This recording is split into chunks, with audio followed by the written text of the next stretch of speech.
Til dette projekt er der lavet et procesdiagram, hvor vi lister forskellige mål op og delmål op i forskellige bobler. Og det er en måde for, at vi skal arbejde mere systematisk og huske alle tingene, vi skal igennem. Til venstre, eller på venstre side her, kan der ses det første udkast af procesdiagrammet, hvor på højre side er der lavet nogle opdateringer, og det her er så den sidste version, som stemmer overens med det endelige produkt.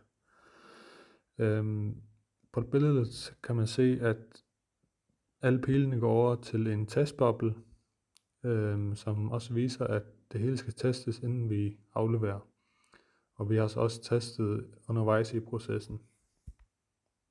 Der er også lavet et sekvensdiagram til PLC-styringen, og dette diagram blev lavet inden programmeringen gik i gang. Det er også en god idé at give sig god tid til sekvensdiagrammet, inden man starter på at programmere, så man har en bedre visuel forståelse for, hvordan programmeringen skal foregå. Her kan man så se trin for trin, hvordan maskinen skal køre. Så her har vi vores testopstilling, hvor vi har de forskellige komponenter. Her har vi elevator ud, og så her har vi elevator op, hvor der sidder en read-kontakt på. Så har vi varmeledning og afkøling, for at illustrere det med relæer. Og så den her knap er til fotocellen i trakten. Her har vi en føler til at mærke, om der er et emne klart. Her har vi tekstur, der lukker. Her har vi udsvingen, der kører ud. Trakten, der kører ud. Og så har vi startknap, pauseknap og stopknap. Og så en nulstillingsknap.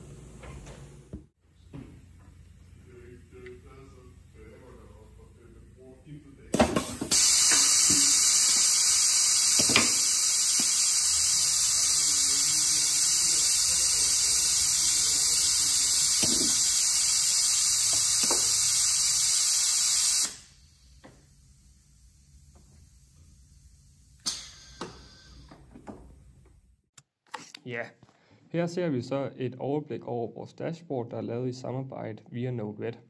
Over i højre side, hvor der står tider, der kan man se forskellige tider på afkølingstid, tid trakt, tid for varmelægen. Der kan vi selv indstille de her parametre. Og ved temperatur sætpunkt, der kan du så sætte manuelt de forskellige sætpunkt, der ønskes fra dashboardet, som så sendes direkte over til PLC. Og så er der ellers lavet nogle grafer, som illustrerer den aktuelle temperatur, som selvfølgelig bare bliver simuleret. Og her kan man så se, at der kommer altså lige en fræser produceret ind, og så kommer der en cyklustid ind i vores tabel, samtidig med vores YSQL-database. Så kan man se, at der hele tiden kommer cyklustider ind, og der er så kun for de 10 nyeste cyklustider. Herover går vi så over til input-output, som er et overview, hvor man kan se, når programmet kører, hvilket indgang og udgang, der er aktiveret på selve PLC'en. Der er for eksempel udsugning ud, der er sandt lige nu, sammen med trakt. Og her kan man så se brugerinformationen. Man kan se på fanen, at man ikke kan logge ind, men hvis man logger ind med admin, der kan man så se, at der skulle være lige forkert. Og så skriver adgangskoden ind, så siger den nuværende bruger admin og login vellykket. Der har du mulighed for at have adgang til alle faneblader. Herinde har vi så de forskellige databaser, hvordan vi connecter til dem. Der kan du manuelt connecte til hver enkelt database. Inde i brugerinformationen, der har du så mulighed for at opdatere brugernavn, som jeg kommer så ind på nu. Databasen skal så aktiveres, før du kan gøre noget, skrive til databasen. Der kan du se, før der var der ikke mulighed for at gøre det. Nu er der så adgang til at kan skrive til databasen. Her så vælger vi så ID nummer 4, fordi det er ledigt. Der skriver jeg så mit navn og min adgangskode og trykker gem. Så er der simpelthen tilføjet en ny bruger til brugerinformationen. Og det viser jeg så også herinde i MySQL. Når jeg opdaterer her en gang, så kan du se, at der er tilføjet mit brugernavn. Udover det, så kan man også tilføre lige en til bruger, som så er Ivan. Og der kan man igen se, at hver gang jeg manuelt skriver noget ind, så bliver det opdateret ind i MySQL-databasen. Når jeg så vælger den specifikke brugernavn med ID'en, at jeg selecter den, så kan jeg gå ind og opdatere brugernavn. Så nu har jeg kaldt ham Ivan R. Og så bliver det også opdateret direkte ind i databasen samtidig med. Og du har også mulighed for at slette brugernavn. Men den her brugerinformation, det har du kun adgang til via at have de her admin-rettigheder. Hvis jeg så logger ind på den nye bruger, som jeg lige har lavet, som er så Morten,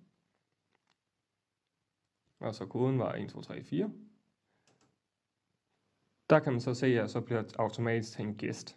Der har jeg ikke adgang til brugerinformation, men jeg har så adgang til de her databaser. Her connecter jeg så connection til cloud, hvor jeg får en host, en port, en user og en database.